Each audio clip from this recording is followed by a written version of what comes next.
This hearing of the Senate Foreign Relations Committee will come to order. Mr. Secretary, thank you for joining us today as this committee continues to seek to restore its position of conducting robust oversight.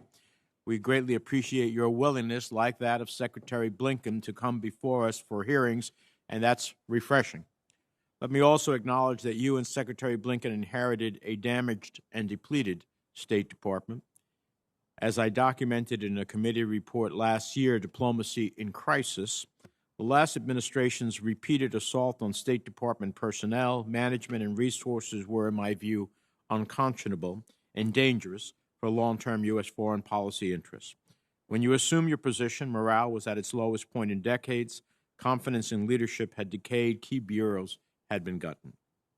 In fairness, however, the institutional, budgetary, and morale problems of the department are the result of many years, multiple administrations, and yes, congressional action and inaction as well.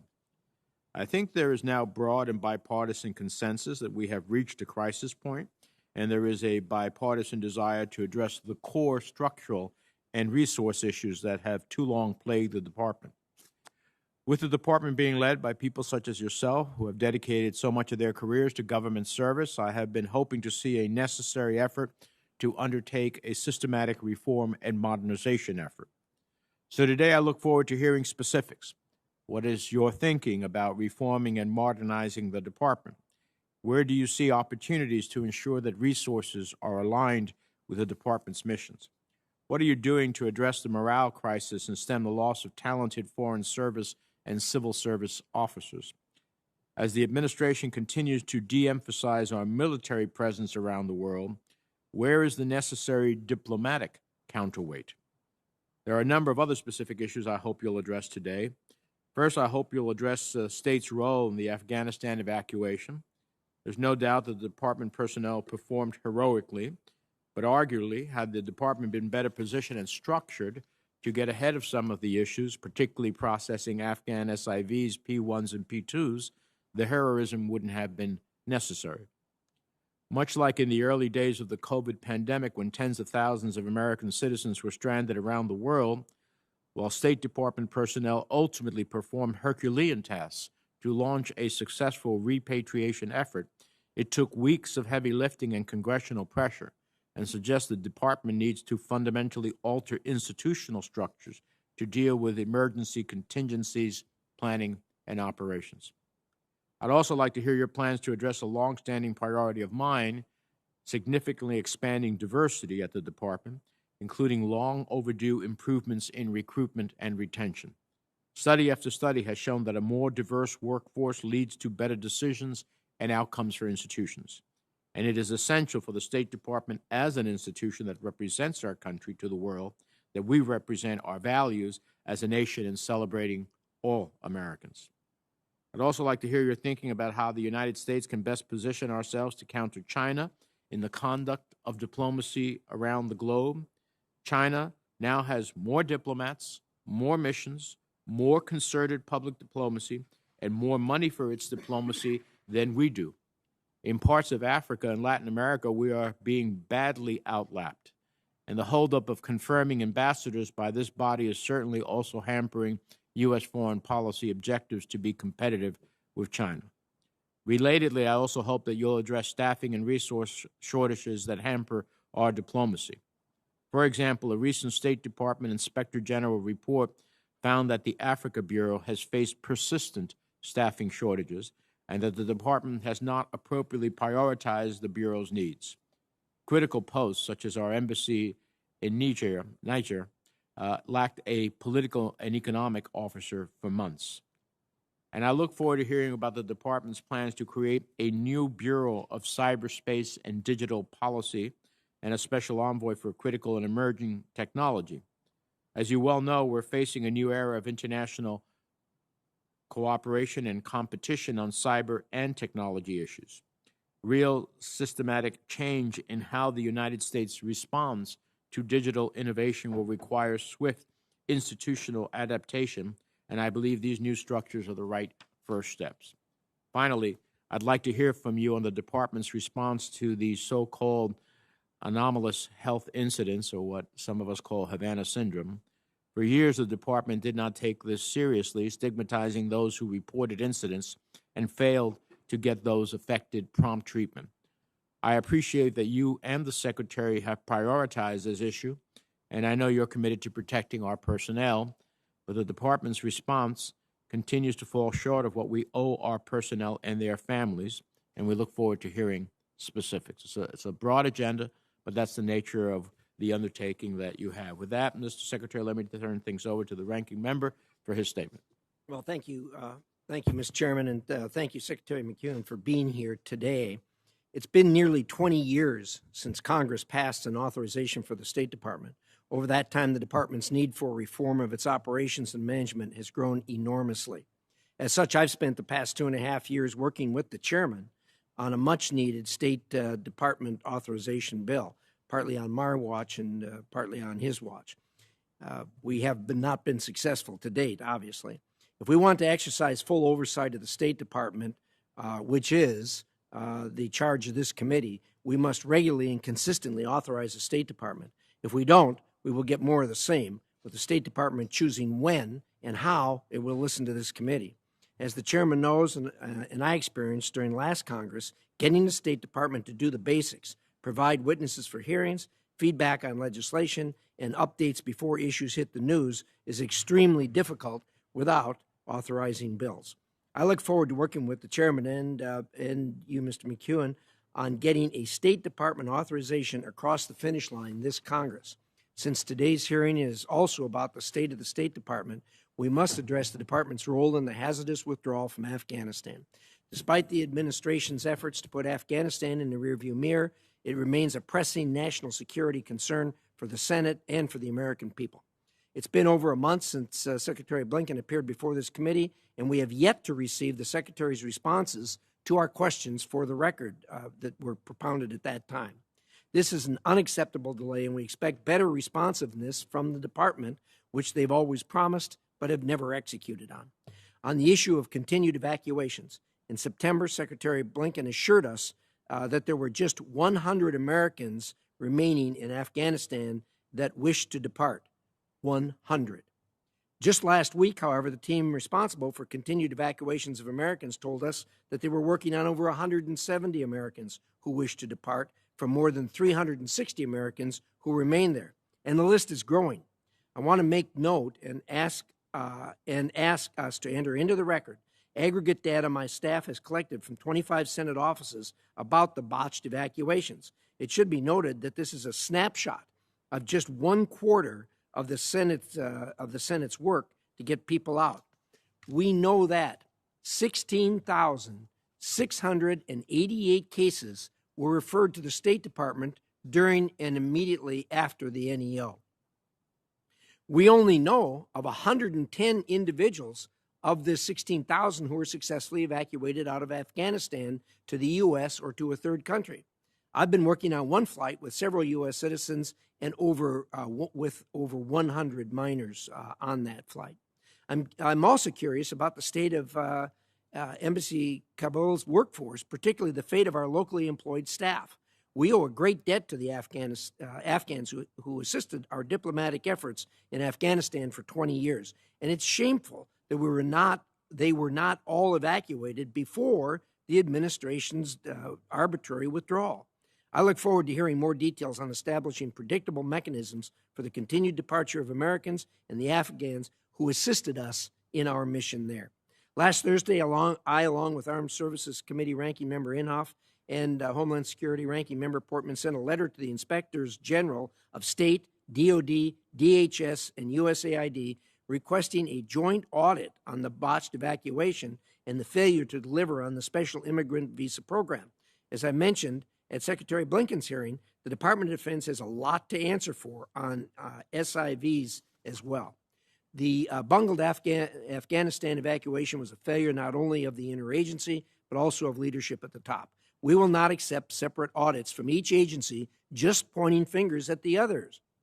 We've seen a dramatic uptick in terrorist activity in Afghanistan, demonstrating the Taliban lacks the will and capability to prevent terrorists from using Afghanistan as a safe haven, or for that matter, even governing in the most basic sense. Coordination with Afghanistan's neighbors to address terror threats is critical, and I look forward to hearing an update from you today. I'm not surprised, but I'm disappointed to hear that the Taliban is blocking women and girls from the workplace and higher education. Yet the department has signaled the intent to restart non-humanitarian assistance to Afghanistan without securing concessions from the Taliban on these important issues. I have no doubt you're going to face some strenuous questions on that particular issue from this committee and others. Any further expansion of long-term assistance to Afghanistan requires a discussion with Congress. Finally, I and 29 of my colleagues introduced the Afghanistan Terrorism Oversight and Accountability Act. I've asked the chairman that we mark up this important bill soon. Mr. McEwen, I look forward to working with you on this matter. With that, I'll yield back. Thank you, Mr. Chairman. Thank you, Senator Risch.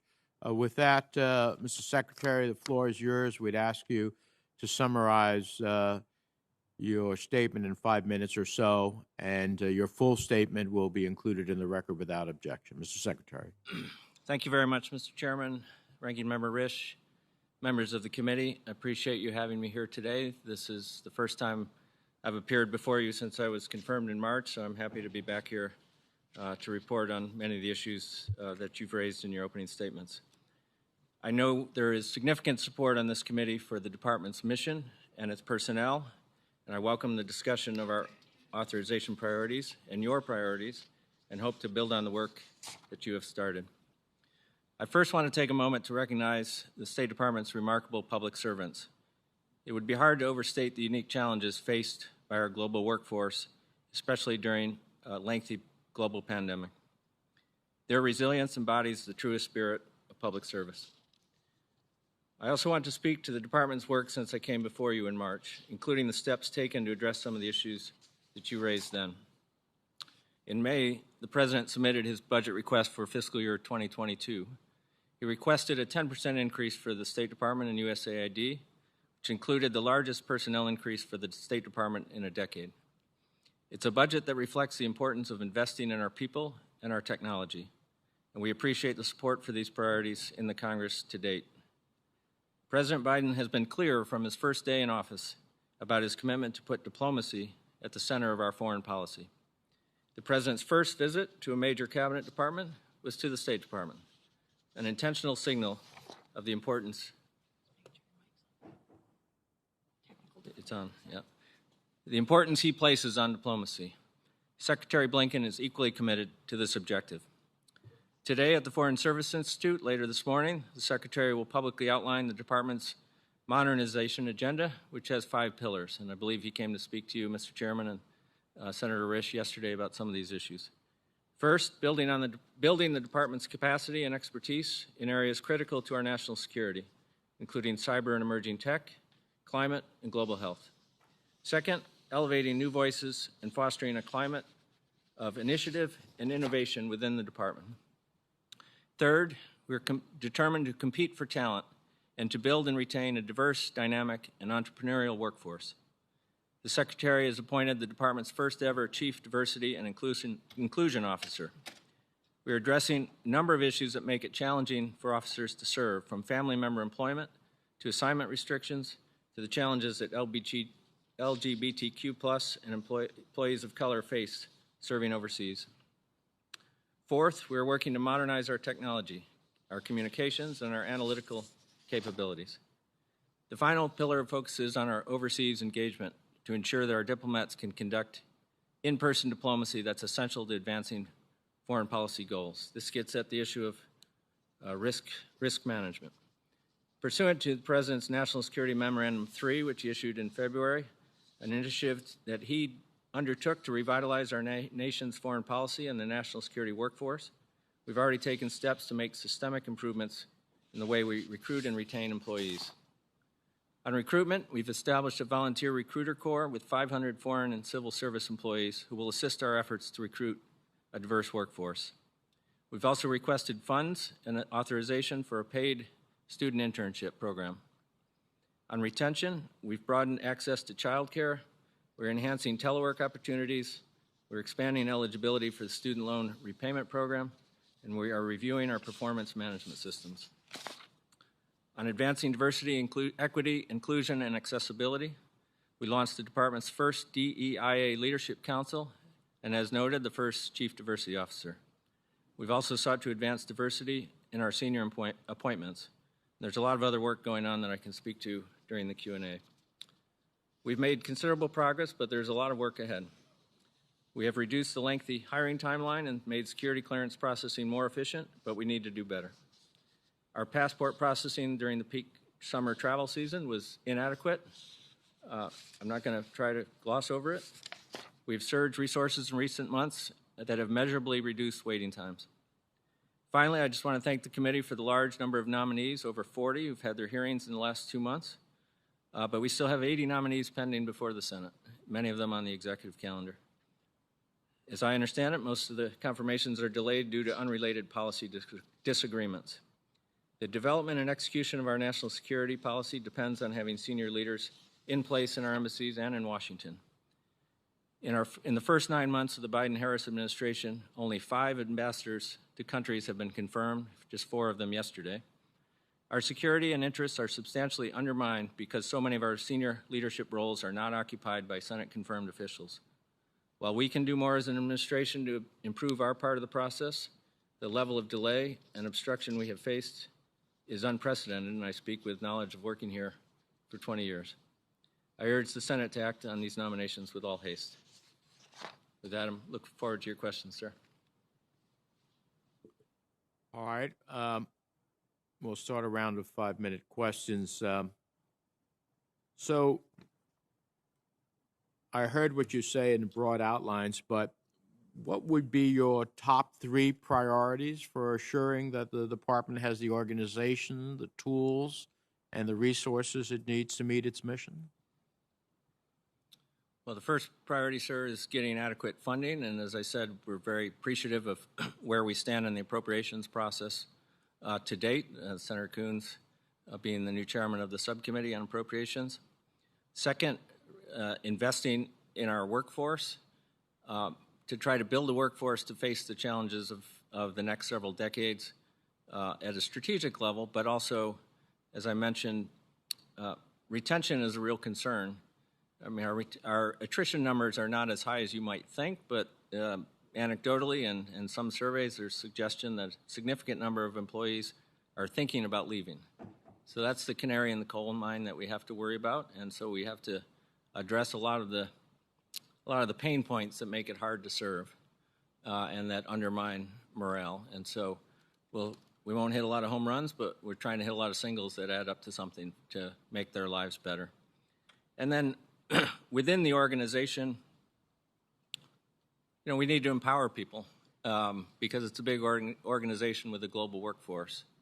And there's been a tendency over the years, and I've been part of it in prior administrations, to try to manage everything with an 8,000-mile screwdriver overseas. So we have to empower our workforce at our missions, but also in Washington to generate creative ideas and fully utilize our workforce. So that's a cultural shift. That's nothing that we can do with resources, and it's going to take all of the leadership believing in it and having the back of our employees. Speaking about the staffing questions, something I have been at for 25 years between the House and the Senate is the diversity in the foreign and civil service, particularly in the State Department, which has one of the worst records of any of the federal departments.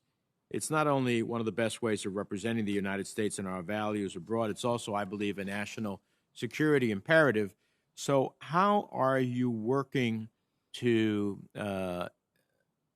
currently, and how do you intend in the future to hire, retain, and promote a diverse foreign and civil service? I hope you're looking at, when I have looked into this issue in the past, the oral exam has always been a somewhat amorphous process to me in terms of who can communicate well orally and who cannot. And then, of course, the review panel seems to be certain types of people. So that's one of the elements. And we always hear about recruitment. Well, if you have to recruit at diverse places to get a diverse workforce. There are some great institutions that are known for their foreign service and policy education, but they don't necessarily provide the most diverse student body as a way to recruit. So can you talk to me a little bit about this? I'm happy to, Senator. It's probably worth a longer conversation separately, which we're happy to do. So as I mentioned, we have the Chief Diversity Officer, Gina Abercrombie Winstanley, and it's not just an officer, it's an office that we are staffing with ultimately about a dozen people, including people who understand data analysis. And one of her primary tasks that she wants to undertake is really getting at the data so we understand at a disaggregated level what the workforce looks like and what the promotion statistics look like, and then understanding what are the barriers to advancement within these services. She sits on some of the key personnel committees. We have what's called the Deputies Committee that recommends career officers for ambassador positions. She also sits on the committee that selects deputy chiefs of mission and principal officers. She has put out guidance to bureaus on more transparent and objective approaches to hiring.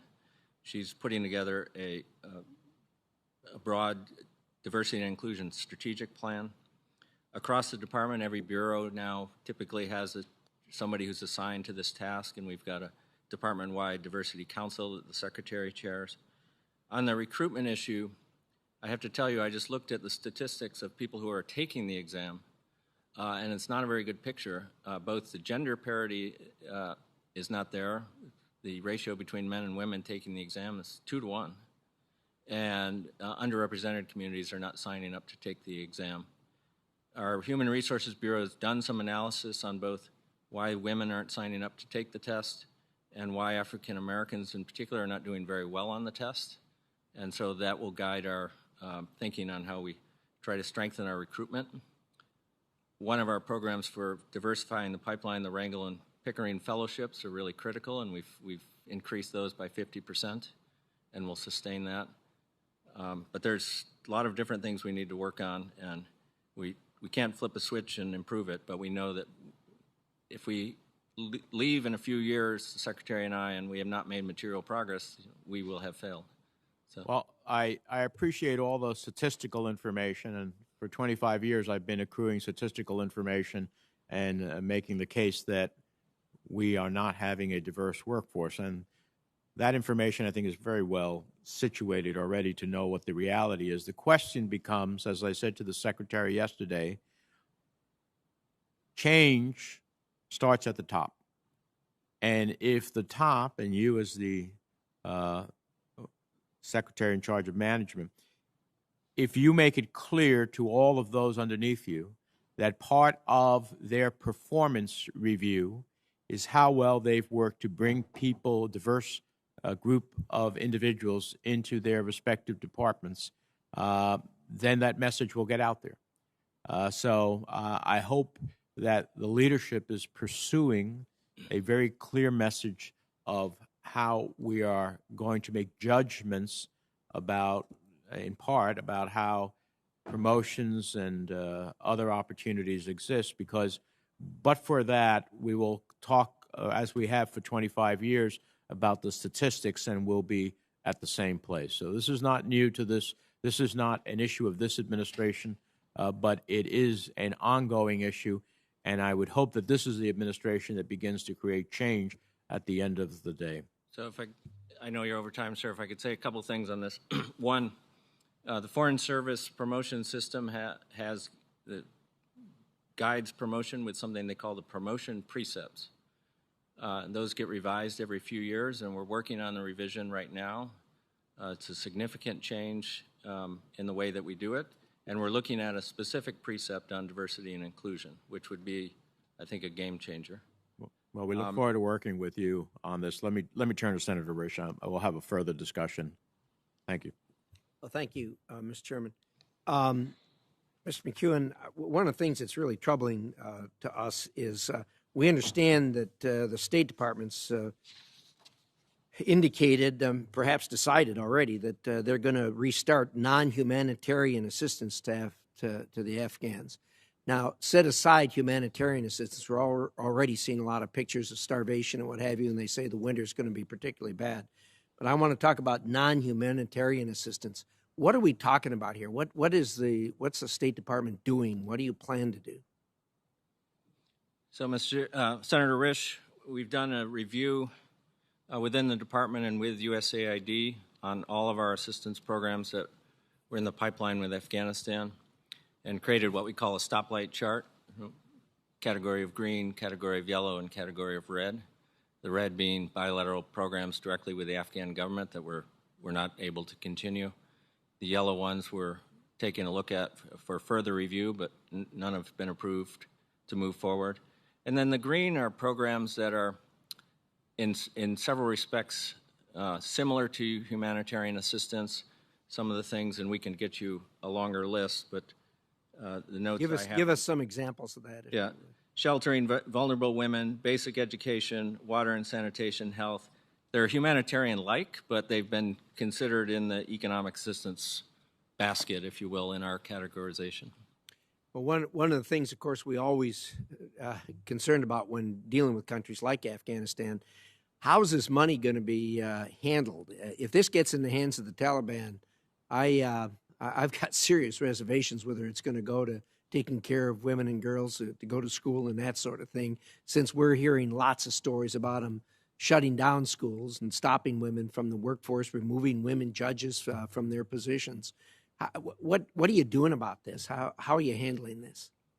So, Senator, the aid is flowing through either non-governmental organizations or UN agencies that have long records of working in difficult contexts and in the midst of civil wars like in Syria or the Democratic Republic of Congo. So they have systems and ability to ensure that the assistance doesn't fall into the wrong hands. You gave us a statute in the continuing resolution, no funds shall go to the Taliban. So we have a legal prohibition on that occurring, and we have to be very mindful of it. And if we get reports that money is being siphoned off, well, then we will just stop the flow of that program. Can you give us any more specific examples of where this money is going, and specifically how it's being kept out of the hands of the Taliban? It's hard to conceive that money flows into the country, and the Taliban, obviously, they have a design to get their hands on it. How do you keep it out of their hands? So on the humanitarian assistance side, the types of sectors we're working in are food and nutrition assistance, the health sector, including COVID-19 assistance, emergency shelter, and relief supplies. We're working at the provincial and local district level, and the level of governance in the provinces is pretty mixed. So I'm not sure the Taliban is omnipresent everywhere in controlling what's happening. But I'm happy to try to get you a more detailed briefing with folks working on these issues directly. I would appreciate that. Let's talk about the evacuations. How many Americans are left in Afghanistan as we sit here today? So the number we're currently tracking, Senator, and I know, as you mentioned in your statement, it seems to be going up as we learn people who are there. The number we were tracking as of a couple of days ago, total is a little over 400, and we break that down into two categories because we're constantly communicating with them to see if they are ready to depart Afghanistan. And the number of people who are ready to depart is around 225, and those they say they're not ready is about 100, little south of 190. And these numbers change all the time. Even somebody who told us last week they were ready to depart, if we call them today and say there's a flight in 2 days, can you get on it? And say, oh, well, we're not ready this week. Can we go next week? Yeah, I appreciate that. I suspect that's the exception as opposed to the rule, that when the people say they're ready to go, I would suspect most of them are really, really ready to go. Yes, you would think, but people have big extended families, they've Sure. roots in the country, and they're human beings. They change their minds. Right, I get that. The number, like I said, as we surveyed the offices, we find about 16,000 cases that have been referred to your department. And I got to tell you, I have people that are personal friends that have been working on flights out of there. and they just aren't getting the help. I mean, they're being told, they've got, the department's got every excuse there is as to why they can't get the people out of there. And these are people that helped. Every office, I think, in the Senate got calls from veterans from over there and other people who've worked over there and said, look, here's a list. These people went the extra mile for us. They're going to die. Their families are going to die if we don't get them out of there. And there just isn't anything happening. So I understand the leadership of that office has changed 2 or 3 times. But I'll tell you, as the person in charge of management, I would strenuously urge that you personally take a look at that and see if you can't move that on, because I'm telling you, this is not a partisan issue by any stretch of the imagination. This is a bipartisan issue, and I know that my friends on the other side of the aisle are as frustrated as we are that we have left behind some pretty bad messes that we should have cleaned up and haven't yet. So I'd urge you to take a personal look at that. Thank you, Mr. Chairman. I'll yield back. Thank you, Thank Senator. you, Senator. I'm happy to speak to it if you give me a minute, Mr. Chairman, but if you don't, I can catch up with Senator Risch later on this issue. Could we hear from him? If you want to respond for a moment. I'll speak briefly. I've followed this pretty closely, Senator Risch, and meet with Beth Jones, who's the head of our team working on these issues now. The biggest obstacle right now to getting people out of Afghanistan is the Taliban, which keeps changing its mind about what the rules are in permitting people to depart. But we're working, first instance, trying to get Americans out and green card holders, but also people who worked with us, including people who worked with the U.S. Embassy, and trying to get some regular flow of people out of Kabul and holding the Taliban to their commitment to permit freedom to travel. Some of the charter groups that I think you alluded to, many of them have been working out of flights out of Mazar-e Sharif, where we had a much harder time getting fidelity on the manifest. We've had issues of stowaways on the planes or the flight crews coming into Al Udeid and Qatar wanting to stay there and not go back. Most of the flights out of Mazar want to come to the base in Qatar, so we have an agreement with Qatar. If these planes come, these people are likely coming to the United States. We're not going to leave them there in Qatar, so we need to get a better fidelity on the manifest, and that's been a huge challenge. I'll give you one example. Early on in this process, there was a flight that was being organized, and we were told there were about 10 or 12 Americans and 200 or so Afghans. And we checked the passport records and validated that, yes, there were 7 or 8 American citizens on the list. And then we called them, and most of them were in the United States. They were not in Afghanistan. So just drilling down and really understanding who's getting on that flight, because we have nobody there on the ground in Mazar, because once they get to Qatar, we own them. And so I understand the frustration. We've been working very closely with a consortium of veterans groups about this, but we're working it hard every day, I can tell you. Thank you. Senator Shaheen.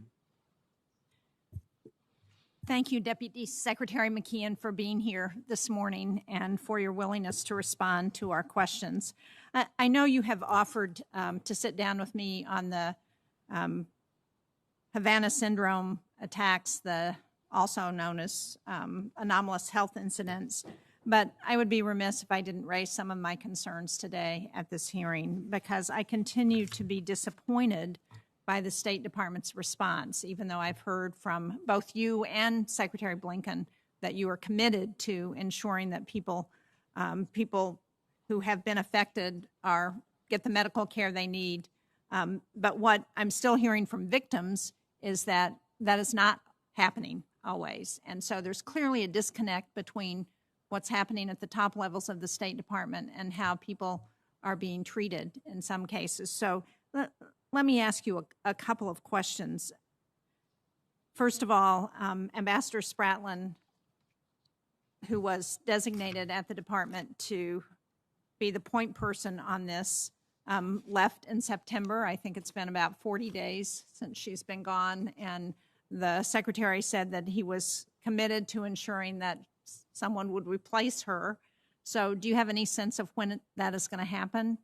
And is there a protocol that is provided to all of our embassy personnel, all of our ambassadors, for how to treat reports of these kinds of attacks and get people medical care?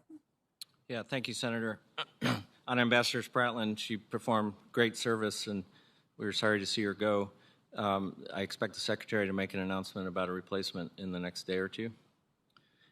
In terms of protocols, so when an officer at post reports an incident, they are instructed to either report it to the medical unit or the diplomatic security office, the regional security office. And both of those offices have a standard protocol. The RSO has a questionnaire that the officer fills out, and then that's reported back to Washington. And then the medical officer, whether it's a doctor or a nurse, has what it's called a triage tool, and similarly, it's a medical assessment of various things, but they're all being asked the same question, so we can try to have consistency in the data. And then if their symptoms are serious enough, some officers are medevaced. And back here in Washington, we've recently organized a contract with Johns Hopkins University Medical System to get people into care quickly if they need it there. I know there's been interest in getting folks in Walter Reed, but that's not typically a fast process, and the Hopkins contract allows us to get people more immediate care. And I've had the opportunity to question a number of the ambassadorial nominees about this issue and whether they had been briefed by the State Department. And I don't think there was anybody who said they had actually been briefed. Oh, well, that surprised me, Senator. We have this course called the Ambassadorial Seminar for nominees for positions, whether they've been confirmed or not, out at the Foreign Service Institute. I spoke to the class in August, as did Ambassador Spratland. I spoke about a lot of issues, but I touched on this issue. And there's a class going on right now. I'm speaking to them next week about this issue. So whoever told you that skipped the class that day, which would not be surprising because they don't go to the class every day. Okay, well, this was 2 weeks ago, and so I'm glad to hear that there is an ongoing. And is there a written protocol that people are provided? You mentioned the questions that. So there have been several guidance cables to posts around the world, both classified and unclassified, about what to do, how to report, emphasizing that there's no stigma for those who wish to report. Both the Diplomatic Security Service and the Medical Bureau have done their own messages to their individual workforces. I think Dr. Padgett, the head of the Medical Bureau, did a town hall on this issue within the last couple of weeks. There's a lot of communication, both to the workforce at large, but also the units who have to deal with these issues directly. Thank you. As we're talking about Afghanistan and going forward, obviously what's happening to women and girls there is a critical concern for, I think, probably all Americans. The Secretary has said that he expected to appoint someone to coordinate a strategy around how to respond on Afghan women and girls. That person has not yet been appointed. Do you expect that to happen soon? And can you tell us who that is so that we can work with whoever is appointed to address concerns that we're hearing both from Afghans, but also thinking about how we can be helpful in the United States? I know that's still the Secretary's intention. I confess I've lost the thread on where we are on selecting a person, so when I come see you next week to talk about AHI, I'll have a better answer. Good, thank you. Hopefully you'll have the name of a person Even better. to share with us. Yeah. Thank you. Thank you. Senator Romney. Deputy Secretary McKeon, thank you for appearing today and appreciate the chance to ask you a few questions. I begin by saying something that I think we can all agree with, or almost all of us can, which was the Afghanistan withdrawal was a very sad day in American history and in human history for many, many reasons. But at this stage, one of the things we're all concerned about is that the number of people who are working with us and working with our military, who are fighting for our values, who are nonetheless still in Afghanistan. I understand that an Afghanistan task force was created to help get these individuals out, but I'm interested in understanding how many people are associated with that task force. Is it effectively getting people out? What is the state of that work now? Yeah, thank you, Senator Romney, and I concur in what you said at the beginning. And I know that there was a Marine from Utah who lost his life on August 26th. So, as the Secretary said, we have a special relationship with the Marines, and A lot of State Department officers knew some of those Marines from service in other posts.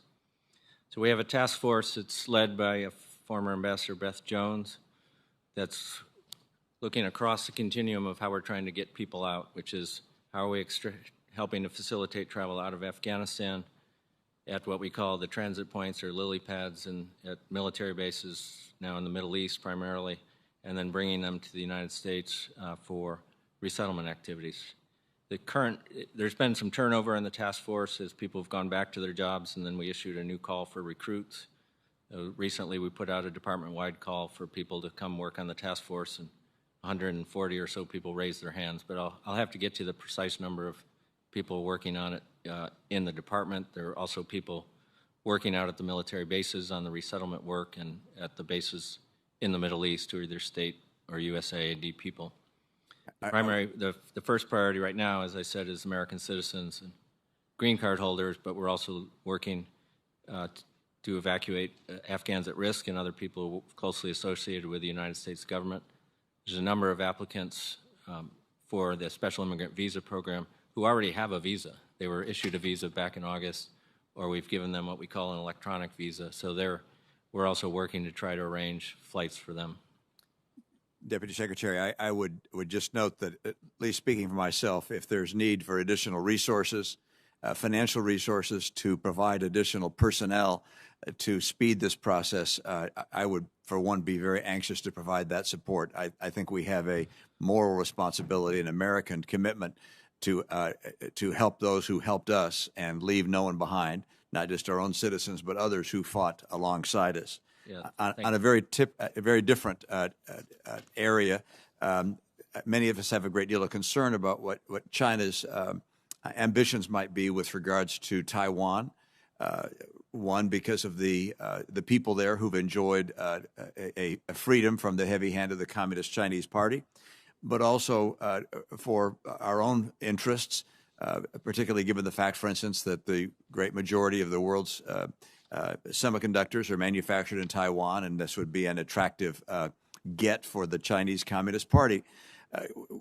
What is or what can the State Department be doing to make sure that China understands what the consequence would be? I'm not talking about military consequence, but the consequence would be of them taking an effort, a military effort, to grab Taiwan. Senator, this is not something I work on very often, but I'm familiar with the general contours of our Taiwan policy. As you know, it's grounded in the Taiwan Relations Act and our commitment to Taiwan's self-defense and providing their legitimate self-defense needs, which those arms sales go through the State Department approval process. I think politically it's a broader campaign that we do directly with the Chinese, but with other governments to make it clear that coercion by China vis-a-vis Taiwan or God forbid, the efforts to seek to change the status quo by non-military means will not be accepted by the United States and the international community. I guess the term will not be accepted by. I would love to have that expanded upon, not necessarily right here in this hearing, but to make it very clear to China what the consequence would be. I mean, oftentimes we put in place sanctions on people who do things we don't like. The problem is the things we don't like have already occurred when those sanctions are put in place. I would love to be very clear to the Chinese Communist Party about what would occur, not just on the part of the United States, but of our allies and friends around the world, were they to take kinetic action against the people of Taiwan, and think that specificity might be helpful in helping them calculate just exactly what the cost, and I'm talking about the diplomatic and economic cost, might be were they to take such effort. Thank you, Deputy Secretary. Appreciate your participation today. Thank you. Senator Cardin. Secretary McCann, welcome. I thank you again for your leadership at the State Department. Let me first follow up on a point that Senator Risch brought up in regards to Afghanistan and the procedures being used to help those that are vulnerable out of Afghanistan, whether they are U.S. citizens, whether they're eligible for our special visas, or whether they're those that are at risk because of the Taliban government. I sent a letter to the State Department about a week ago and asked for a response before this hearing, and I've not gotten one, in regards to the apparent lack of transparency and openness in individual cases that we have. Before during the withdrawal, the evacuation, we had a pretty open process with the State Department on individual cases. That seemed to have changed once our presence was no longer in Afghanistan. I just really wanted to point out, I was disappointed I didn't get a response, but I do look forward to getting that response and following up with you as to how you're going to be working with our individual offices on the still significant amount of inquiries we get in regards to vulnerable people that are still remaining in Afghanistan. So, Senator, I'm told by our head of legislative affairs sitting behind me that the letter should have been delivered this morning. I looked at a draft last night, so if you don't have it, we'll make sure that you get it after this hearing. I thank you for that.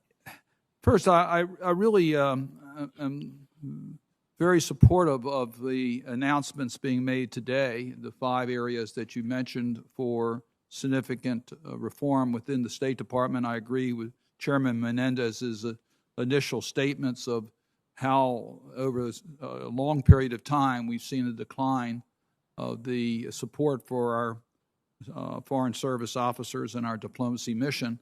And so I do think it needs to be reinvigorated, and I think the outline that you announced today is the right way forward for us to have those discussions. I do encourage us to have a robust interaction as these plans are being implemented, because we're certainly going to have some comments. We may not be in total agreement with every move, but we certainly want to work together to achieve the objectives that you've set out.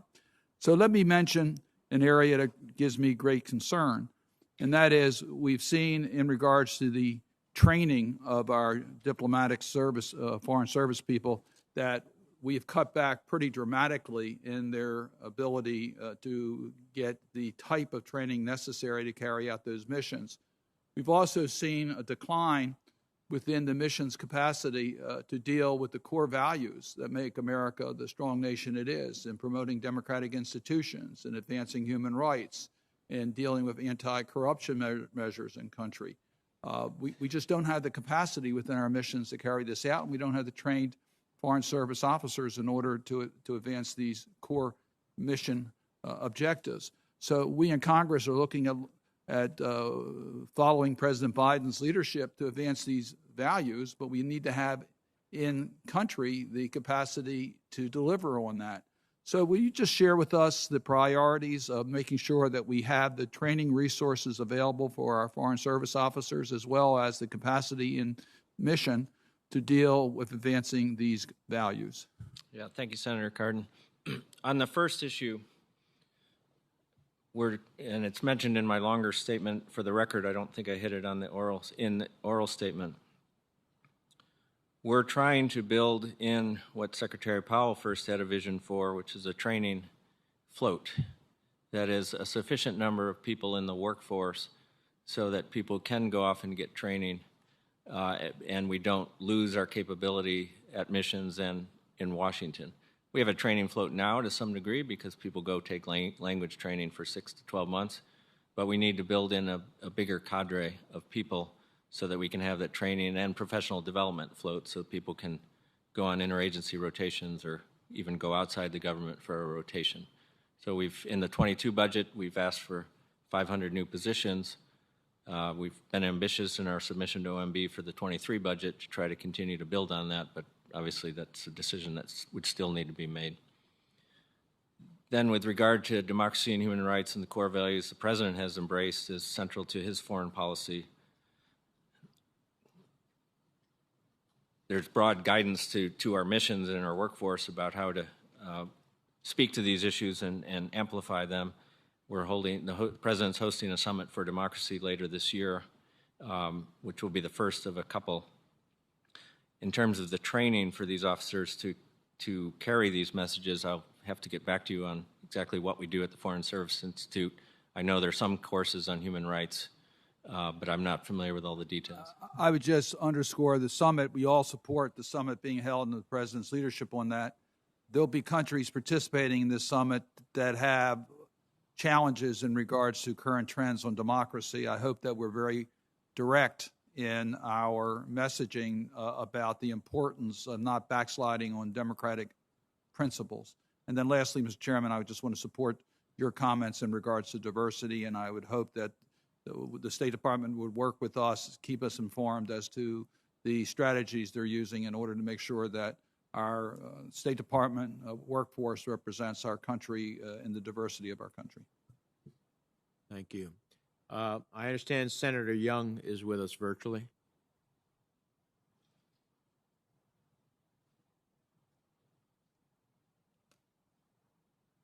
Senator Young, are you with us virtually? I am. Yes, sir. Can you hear me? Yes, we can. Go ahead. All right. Thank you, Chairman. Mr. McCune, I wish we could spend this hearing looking at long-term strategic resourcing issues for the State Department. I wish we had the luxury of rethinking the State Department, of evaluating new horizons of diplomatic efforts throughout the world. I especially wish we could discuss how we're shifting our focus to Asia to deal with the growing threats to national security from a rising China.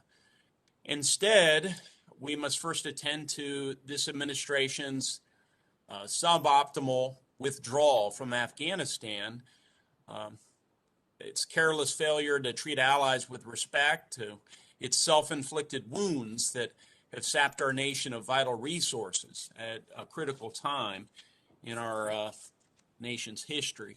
So I want to start with a very simple yes or no question, sir. Has our withdrawal from Afghanistan freed up resources at the State Department to focus on other strategic priorities in Asia, such as the threat posed by the Chinese Communist Party? Yes or no, sir? Well, we're spending fewer resources in Afghanistan. That's correct, although some of these resources may get rescinded in the appropriations process. But it's not a yes or no. So it's freed up resources to focus on other strategic priorities. We're not more focused on Afghanistan now than we were a couple of years ago? In terms of our overall resources, that's correct. We still have a focus on the enduring commitment to Americans and green card holders and Afghans who've helped us to try to bring them out of the country. But yes, we have fewer department resources devoted to Afghanistan, but as I mentioned, we had a pretty big assistance pipeline, some of which probably will get rescinded in the appropriations process. All right, Mr. McKeon, well, let me follow up. I'm a little skeptical, only because I know the nature of the withdrawal has forced the department to pull officers and staff from Asia and throughout the world to stand up multiple crisis teams. And those teams are desperately trying to catch up to the crisis on the ground. We know diplomats have spent hundreds of hours reassuring allies and trying to repair our damaged reputation. It doesn't sound like a strategic refocusing. So can you provide specific numbers of personnel and funding that have been freed up as a result of the withdrawal, sir? I'll have to get you those numbers. For the record, Senator Young, what I would say is we certainly have not lost focus on the importance of the generational challenge with regard to China and our Indo-Pacific strategy. I'm unaware that we've pulled officers from posts in Asia to work on the task force. We did have some consular officers at some of our bigger posts in the world, like in Manila and New Delhi, helping to call American citizens in August. But we've not pulled officers from missions in East Asia. Well, I'll look forward to getting the specific numbers of personnel and funding that have been freed up as a result of the withdrawal. I could also say, Senator, in both our 22 budget and our pending 23 request with OMB, as we look at increased personnel resources, the number one bureau, the bureau that's getting the most new positions, is the East Asia Pacific Bureau in both years. All right, sir. How would you say that morale and confidence in state has been affected by our botched withdrawal from Afghanistan? Well, Senator, with some humility, I'm not sure I can speak to the morale of 75,000 people who work for the department. I would say that many people who stepped up to volunteer either to go to Afghanistan or I'm gonna just briefly, respectfully interject. You're one of the leaders of the State Department. You're supposed to have your finger on the pulse of the morale of folks at the State Department. I think you could at least make a generalization about institutionally, organizationally, how folks on the line are doing right now, so that we in Congress might fulfill our oversight responsibilities. Well, Senator, the people who volunteered to go to Kabul or who worked on the task force felt a strong sense of mission to help during the crisis, and I think felt that they did the best they could and managed to save a lot of lives. But I know people who came back from Kabul airport who are undergoing an emotional toll about the experience they went through. I think many people in the department served in Afghanistan over 20 years, so there's an array of emotions about what was invested and what was lost. I think how can we possibly say in the end that the withdrawals left us better equipped diplomatically to face other challenges? I'll just end with that question. I think in a broad sense, Senator, Afghanistan over the last, at least the last decade, was we were investing substantial sums in human resources, both at the Defense Department and the State Department and USAID, which was, in some respects, an opportunity cost. I remember in the Obama administration in which I served, President Obama constantly asking the question, what am I getting for $20 to $40 billion a year, and what is the opportunity cost of that? So ultimately, the strategic shift away from Afghanistan, allowing us to focus on the priority you started with, which is the challenge of China, will be to our national benefit. Thank you, sir. Thank you. Senator Kane. Thank you, Mr. Chair and Secretary McKeon. Mr. Chair, I have a thought that I kind of maybe wanted to direct to the committee, to the leadership of the committee, a concern of mine. In discussions about Afghanistan in this committee and the Armed Services Committee, there's analysis, as there should be, about the withdrawal and was it planned correctly.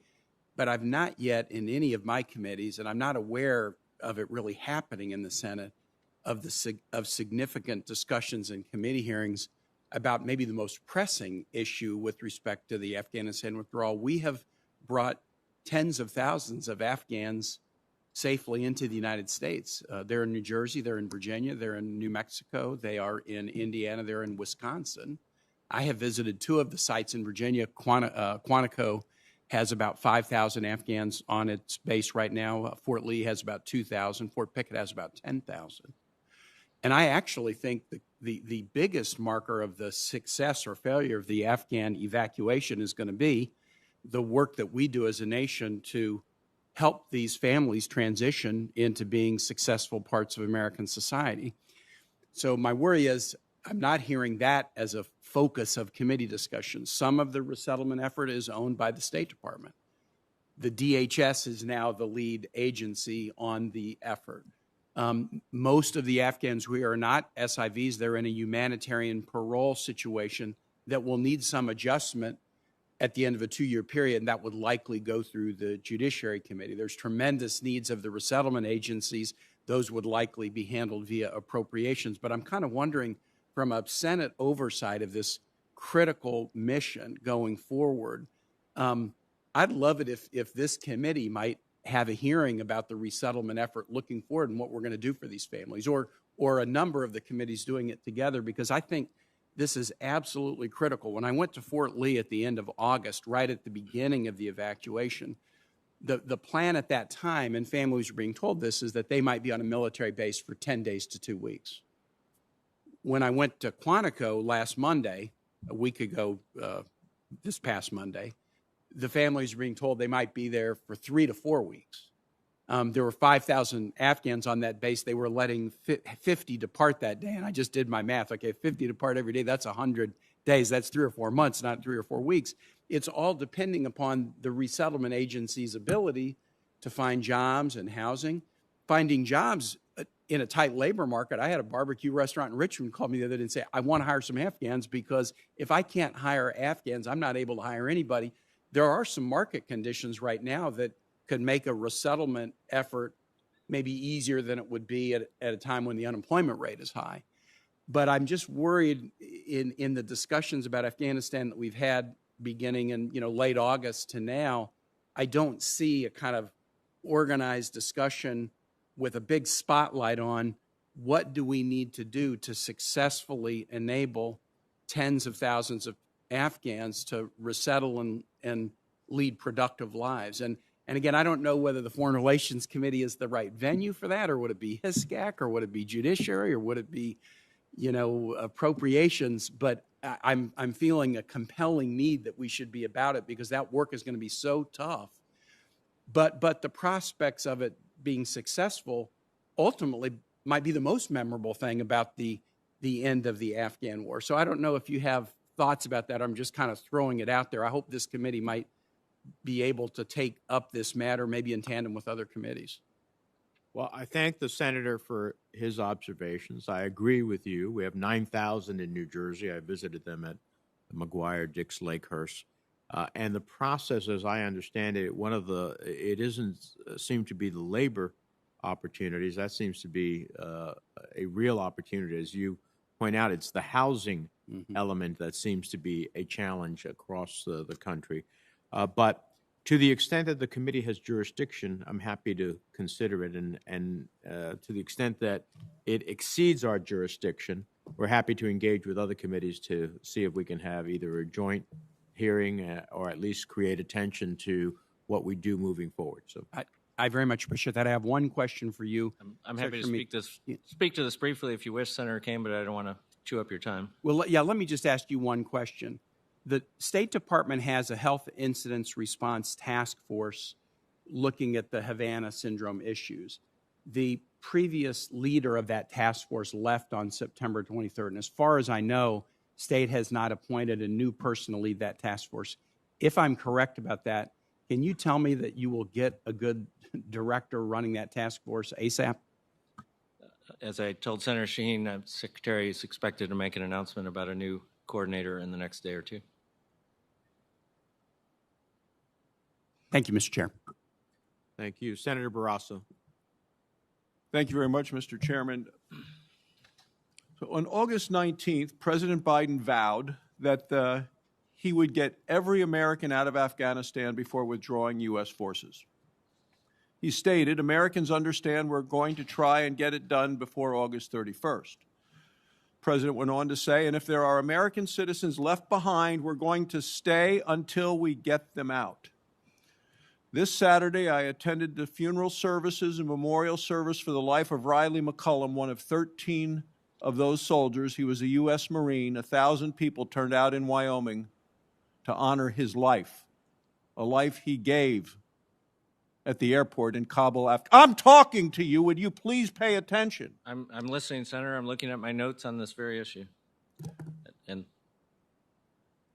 the next day, the President reiterated a point stating, let me be clear, any American who wants to come home we will get you home. As President of the United States, well, he didn't keep his word. On August 30th, the U.S. military evacuation ended with the last 5 planes leaving Kabul without a single American on board. The Biden administration left hundreds of Americans and thousands of Afghan partners behind enemy lines. The administration seems in deep denial, greatly miscalculating how many U.S. citizens they left behind. One or the other, deep denial or great miscalculation.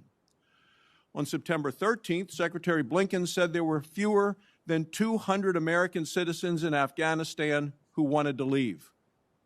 Yesterday, Undersecretary of Defense for Policy Colin Powell testified before the Senate Armed Services Committee that there were 450 American citizens still in Afghanistan. He said 196 Americans were ready to leave Afghanistan. He also stated that since September 1st, the U.S. government has helped facilitate the departure of 234 U.S. citizens and 144 law permanent residents. I think today you testified to a different number, It's been almost 2 months since the U.S. withdrew from Afghanistan. There are still American citizens trying to get home, to get to safety, still behind enemy lines. With no U.S. presence on the ground, what mechanism are you using to ensure the safe evacuation of Americans that the Biden administration left behind in Afghanistan? Senator Barrasso, we're working every day to try to bring out the Americans who wish to depart. We're working with a couple of airline companies that are willing to go into the Kabul airport to bring people out on chartered aircraft. There's not normal commercial aircraft service right now at the Kabul airport. We have some flights that we expect to go this week to bring out several dozen Americans. Several dozen. When do you believe all Americans who want to leave Afghanistan will be evacuated? So the number, as I said earlier, of people ready to depart is over 200 on the current pace, depending if we continue to have success with these charter flights. I think all of these people who say they are ready to depart will be offered an opportunity to depart in the next couple of weeks. So we have Americans still trapped in Afghanistan. What actions is this administration taking to help secure the safety and the well-being of these American citizens? So we're talking to the Taliban in Doha about their commitment to permit freedom to travel, particularly American citizens. And we're working with, as I said, a couple of airlines who are willing to go into the Kabul airport. They have agents on the ground who are checking the manifest, ensuring that people who are coming onto the planes have the right documents. And it's something our task force, led by Ambassador Beth Jones, is working on hourly. The Taliban has taken over Afghanistan. They are a foreign terrorist organization. There is increased insecurity, movement restrictions, threats posed to civilians. Afghanistan is in crisis. No U.S. civilian, diplomat, or military presence in the country other than those being held. The administration wants to continue to provide foreign assistance, including economic support funds to Afghanistan. During his testimony before the House Subcommittee on National Security, the Special Inspector General for Afghanistan Reconstruction stated, quote, "A reduced U.S. civilian and military presence in Afghanistan among a deteriorating security environment could create new challenges for conducting effective oversight of U.S.-funded grants, programs, and contracts for reconstruction work." So the question is, given the fact that there is now no U.S. diplomatic or military presence in Afghanistan, is there any way to ensure U.S. taxpayer resources will be used appropriately and actually go to the intended recipients? Senator, the primary assistance we're providing in Afghanistan is humanitarian assistance through non-governmental organizations, UN agencies like the World Food Program. All of these organizations have long experience working in challenging environments where there's been civil war. So we have confidence in that system, but if we see anomalies or money seeping off to the Taliban, we will stop the programs. We have a statutory provision you've given us that says no funding to the Taliban. Thank you, Mr. Chairman. Thank you. Before I recognize Senator Murphy, I just have to say I wish we had had the alarm bells sound when President Trump made a deal with the Taliban that told them with a date certain, we will leave by this date, that released thousands of Taliban prisoners to the Taliban that only augmented their fighting force, that ultimately dramatically reduced our troop presence before this administration took over, and that got none of the commitments from the Taliban cemented before all those actions were taken. That set the stage. I don't excuse anybody for execution of what they decided, but it set the stage. Senator Murphy. Thank you, Mr. Chairman. Senator Barrasso has left, but it takes a lot of guts to come down to this committee and lecture the administration about the conduct of foreign policy when right now Senate Republicans are using extraordinary powers on the Senate floor to deny this administration the personnel they need to conduct this policy. Senator Barrasso is talking about whether or not U.S. taxpayer dollars are going to be effectively administered in Afghanistan. I just came from the floor trying to get approval for two totally non-controversial USAID administrators whose job it is to oversee the expenditure of U.S. dollars in places in and around Afghanistan. And we were denied the ability to move two nominees that under any other administration would have gone by voice vote. The assistant secretary that oversees Afghanistan blocked. The assistant secretary that oversees refugee policy, directly relevant to Afghanistan, blocked by Republicans. And so spare me the righteous indignation about whether or not this administration is conducting foreign policy according to your priorities when you are at the same time denying the personnel necessary to protect this nation. Never before has a minority party gone to this length to stop a president's diplomatic team from being put in place. President Trump, by this time, had nearly 20 ambassadors that were confirmed, 17 of them by voice vote. This president has 4 ambassadors in place. You know, it's like criticizing your buddy for not fighting back after you just tied his hands behind his back. Mr. Secretary, I wanted to talk to you about the impact of not having ambassadors. We have great chargés out there. They're fantastic, they're capable, but they're not ambassadors. And in my travels around the world representing this committee and this Congress, there is a difference when you have an ambassador. There's a level of public diplomacy that an ambassador can engage in on behalf of the United States. There's frankly a level of meetings that can be secured in some countries only by an ambassador, very different than what a chargé can get. Can you just share with the committee what the impact is, the practical impact of not having ambassadors, and maybe further the practical impact of not having assistant secretaries in place to oversee our diplomacy? Yeah, thank you, Senator Murphy. You've put your finger on a very important issue that concerns us. As you say, we have very talented officers serving as chargé d'affaires in dozens of countries around the world, but they were selected to be deputy chief of mission. They were not selected to be chiefs of mission. And usually in the progression in the Foreign Service, that's a job you hold before you get to be an ambassador. So people are doing what we would call a stretch assignment. Many of them are performing very well and leading their missions, but there are substantial costs. One you put your finger on, which is in some countries, the government at the highest level will not receive an American representative unless they are the ambassador. So we're not getting the meetings we need to have and having the influence that we want to have in that country. Secondly, the mission is, it's an interagency mission. There are people from across the government serving in our embassies. Having an accredited and confirmed ambassador leading that mission really makes a difference, having somebody who's empowered by the president and the secretary.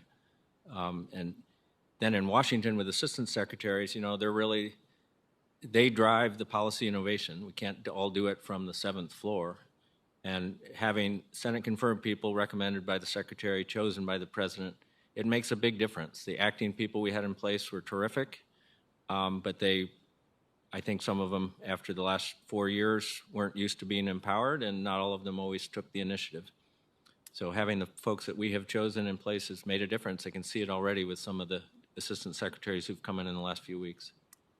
Thank you for that answer. And Mr. Chairman, thank you for being so vigilant about trying to move forward the President's national security team. I also know that this is largely a crisis being created by one member of this committee, but it does seem to be spreading. I was just on the floor asking for these 2 USAID administrators, and it was not Senator Cruz objecting. It was, in this case, Senator Marshall. And so this remains a crisis that I hope this committee can get its head wrapped around. Lastly, just for the record, if I could send you some information on a bill that I'm introducing today with Senator Cornyn on promoting more subnational diplomacy, trying to help the department organize mayors and first selectmen and governors to be able to represent the United States abroad. I know this is something you care deeply about and believe in. My time has expired, but I'd love to continue to work with this committee and the administration on trying to buttress our official diplomatic corps with more Americans who want to represent the good things about America abroad. I'll be happy to look at that and talk to you about it, Senator. This is of great interest to the Secretary. Thank you. Thank you, Mr. Chairman. Thank you. Senator Hagerty. Thank you, Mr. Chairman. I'd like to speak to Senator Murphy's point and come to Senator Barrasso's defense. With all due respect, Senator Murphy, this is about priorities. This is about how the administration sets priorities. It's about how Senator Schumer sets priorities in terms of how he utilizes the time on the Senate floor. Since I've been here, I've seen the Board of Governors of the Postal Service seated. That time has been utilized to do that. Since I've been here, I've seen term appointees of the previous administration pushed out of their positions, again, leaving these departments unsupervised. I myself was put through 30 hours of cloture before I could be named U.S. Ambassador to Japan. So this has to do with the set of priorities and how floor time is utilized. I'd like to turn to you now, Deputy Secretary McCown. As you know, the government of Israel strongly opposes President Biden's plan to reopen a U.S. consulate for the Palestinians in Jerusalem, a controversial plan that would establish a second competing U.S. mission in Israel's capital city.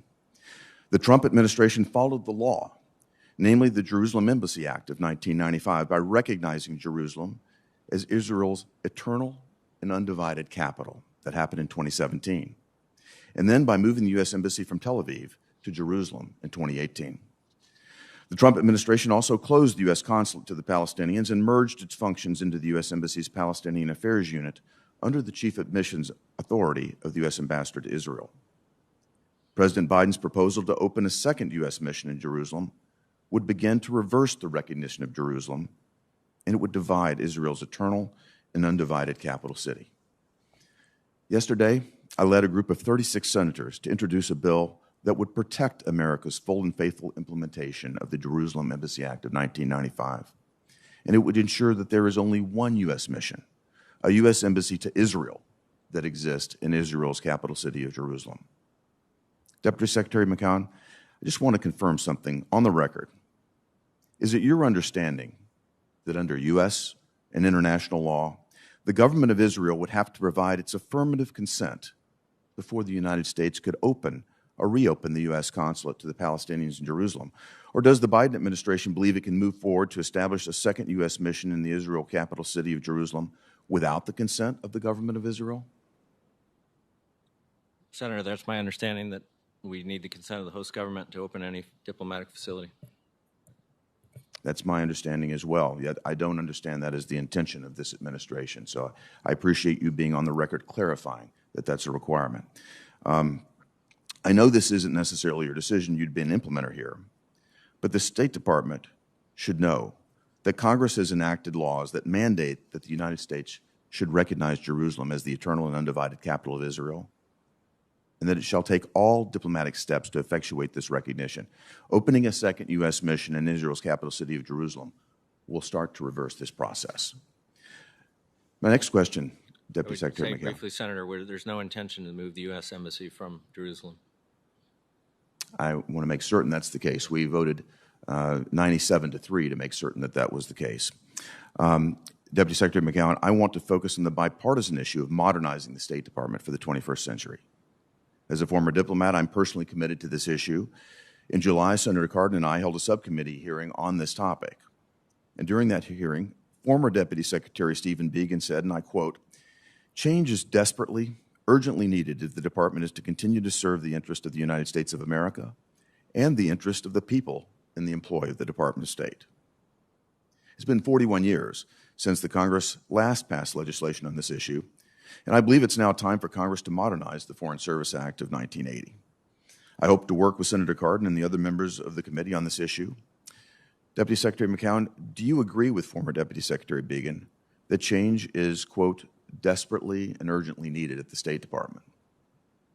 So the modernization agenda that the Secretary is announcing this morning is precisely because we know that we have a historic moment where we need to enable the department for the challenges of the next several decades. I'm glad we agree on that. Do you commit to working with this committee, as well as the Subcommittee on State Department Management, to reform the State Department, including testifying on this subject when necessary? Yes, of course. Thank you. I understand from your testimony that State is conducting a review on cybersecurity, digital policy, and emerging technologies. I also understand that you're contemplating a new cyber office that's going to report to Deputy Secretary Sherman. I hope to work with you and the department to ensure that a highly capable and technically proficient nominee is appointed to that position. Thank you. We welcome your suggestions that, yes, we're announcing a new policy on, or a bureau, excuse me, on cyberspace and digital policy. I think it's critically And we important. will need to work with this committee and other committees to work through the notification process and get your consent. Thank you. Thank you, Mr. Chairman. Thank you. Senator Cardin, I think you I just wanted to acknowledge Secretary McCune. I did get your letter this morning. And I just had a chance to read it, so I just want to acknowledge for the record that the letter. Yeah, thank you, Senator. I'm sorry it took till this morning. Mr. Secretary, I have one final question for you, then we'll adjourn. I applaud the recent announcement of the new Cyber Bureau and the Technology Special Envoy, as well as the work that the State Department has already done to center recent diplomatic efforts on technological cooperation. The question for me, including the concerns I have about IT security, repeated cyber intrusions of the department's networks and systems, what steps are you planning to take to ensure that the Bureau of Cyberspace and Digital Policy and the Special Envoy for Critical and Emerging Technologies will be successful in achieving their missions? And particularly, how do you plan to clarify the distinct missions between the Bureau and the Technology Special Envoy? How do you intend to deconflict their objectives and strategies? Yeah, thank you, Senator.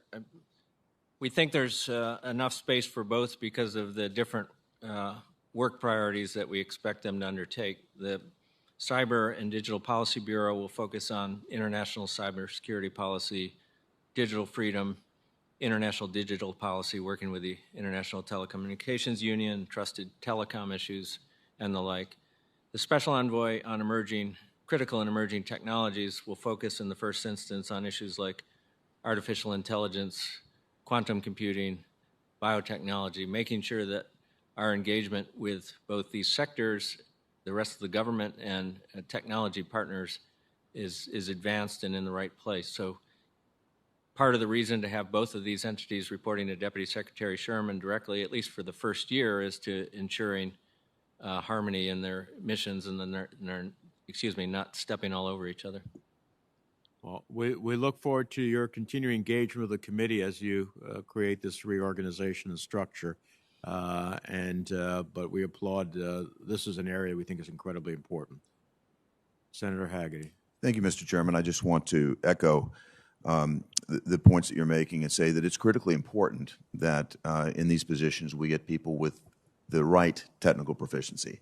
The evolution of these technologies is moving rapidly, and I think it's going to be critically important that we get people that are deeply trained and immersed in this technology and the evolution that's underway. And again, we look forward to working with you closely on selecting those nominees. Yeah, thank you, Senator. One of the reasons we created two separate entities rather than one large entity dealing with both is they're in some ways quite distinct, and it's hard to find one person who's versed in both of these skill sets. So that was part of the thinking. The record of this hearing will remain to the close of business tomorrow. With the thanks of the committee, this hearing is adjourned.